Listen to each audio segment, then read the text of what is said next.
El libro a Tito es una pequeña carta que también envía Pablo a Tito, presentándose nuevamente, ¿no es cierto?, como siervo de Dios y apóstol de Jesucristo.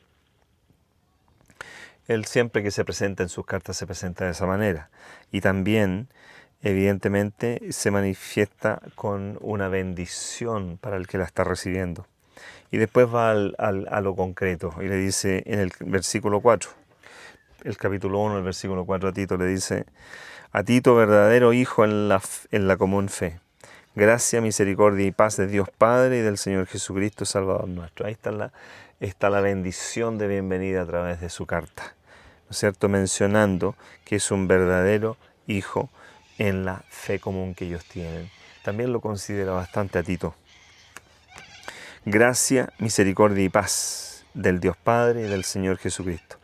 Nuevamente, Él vuelve a establecer una estructura jerárquica dentro de la divinidad.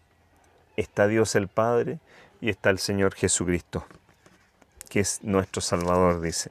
Después, más adelante en esta carta menciona que Cristo también es nuestro Dios, porque Cristo también es nuestro Dios. Pero no como el Padre. El Padre, de Él emana, Él es la fuente de todo el poder. A través de su Hijo, Él ha hecho la operación aquí en la tierra de la creación, salvación, redención y todo lo que Cristo continúa haciendo desde los lugares celestiales, enviando su Espíritu para que a nosotros nos conduzca, enviándonos su gracia para que pueda transformar nuestros corazones. Y le da las instrucciones en el versículo 5, instrucciones para que él establezca obispos y da una serie de recomendaciones que el obispo debería tener. Dice que el versículo 9, retenedor de la fiel palabra, que es conforme a la doctrina, para que también pueda exhortar con sana doctrina y convencer a los que contradicen. Los que contradicen normalmente son las personas que vienen con teorías, ¿no es cierto?, desde otras, con otras filosofías en realidad. En el caso de Tito, había un grupo de judíos que estaba metiendo la religión judaica dentro del cristianismo. Y él los cataloga como contumaces. Contumaces es una palabra bastante fuerte en realidad, que denota estupidez, que denota ser como un animal en realidad, que no tienen uso de razón. El versículo 10 dice: porque hay aún muchos contumaces, habladores de vanidades y engañadores de las almas, mayormente los que son de la circuncisión. Es decir, los judíos que estaban entrando, que estaban dentro de la iglesia cristiana, que habían aceptado a Cristo, pero no habían aceptado, ¿no es cierto?, toda la teología de Cristo, sino que ellos traían también parte de sus costumbres y religión dentro de la iglesia, a los cuales es preciso, el versículo 11, tapar la boca, que trastornan casas enteras enseñando lo que no conviene, por torpe ganancia. El 12, dijo uno de ellos, propio profeta de ellos: los cretenses siempre mentirosos, malas bestias, vientres perezosos.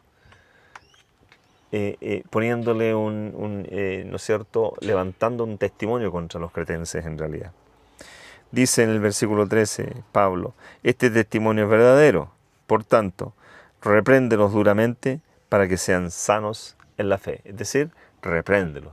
No tienen por qué ellos estar malecidamente hablando en contra de algún grupo determinado de personas. Porque precisamente los cretenses seguramente no eran judíos. Entonces ellos como judíos sentían una cierta propiedad de conocer las Escrituras y de estar más en forma aventajada. Pero Pablo los llama que son contumaces, que están hablando cosas que no conviene a la iglesia.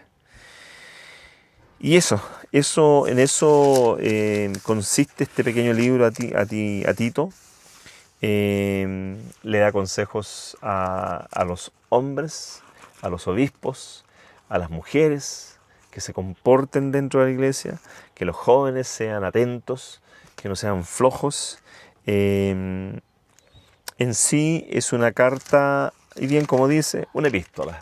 La epístola, ¿no es cierto?, es una carta donde él quiere enseñar la manera de que la iglesia se conduzca. No es una simple carta, es una epístola. Y luego sigue hablando, ¿no es cierto? Por ejemplo, en el capítulo 3, el versículo 4, dice: mas cuando se manifestó la bondad de Dios, nuestro Salvador, y su amor para con los hombres, no por obras de justicia que nosotros habíamos hecho, más que su misericordia nos salvó por el lavacro de la regeneración y de la renovación del Espíritu Santo. El Espíritu Santo, ¿no es cierto?, es el que va trabajando en nuestra vida para hacernos ver y para hacerle ver a él también, a Pablo. Él le hizo ver, porque él se encuentra que él fue sacado de todo este tipo de malicia antes de conocer a Cristo. Si volvemos al versículo 3 del capítulo 3 de Tito, dice: porque también éramos nosotros necios en otro tiempo, rebeldes, extraviados, sirviendo a concupiscencias y deleites diversos, viviendo en malicia, en envidia, aborrecibles y aborreciendo los unos a los otros. Esa era de la manera en que Pablo vivía en la religión judía. Ahora, estos judíos que están dentro de esta iglesia, ahí donde está Tito, también tienen las mismas características. Por eso él se presenta y dice: el Señor a mí me ha sacado de ahí y me hizo ahora un apóstol a los gentiles y por supuesto a su pueblo también. Pero no aceptes a estos grupos pequeños que son de la circuncisión, que vienen a desordenar, ¿no es cierto?, la iglesia. Así que quiero dejarlos con eso, cortito. Es una carta, es una epístola que le indica a Tito, ¿no es cierto?, que ya Pablo le había dado instrucciones, pero aún más ahora, para poder controlar lo que se está empezando a ver como una iglesia que se está empezando que está empezando a ver removido el piso en realidad, él le trae todo este tipo de recomendaciones a Tito para que él pueda tomar en su mano el timón de la iglesia y pueda conducirla a un puerto seguro. Que Dios te bendiga. Si en algo toca en tu vida estos libros, que sea una bendición para ti. Alejémonos de lo que es malo, acerquémonos a lo que es bueno. Que el Señor nos bendiga, que la gracia de Dios también, así como la bendición de Pablo hacia Tito fue, mi bendición para ustedes y para mí es que la gracia de Dios nos acompañe día a día para que vaya transformando nuestros corazones, y el Espíritu de Dios que nos guíe para abrir nuestra mente al estudio de su palabra. Que Dios te bendiga. Nos vemos en el siguiente capítulo, quizás en el libro de Filemón. Y ahí vamos a lo mejor a encontrar una historia bastante interesante y profunda. Que Dios te bendiga. Adiós.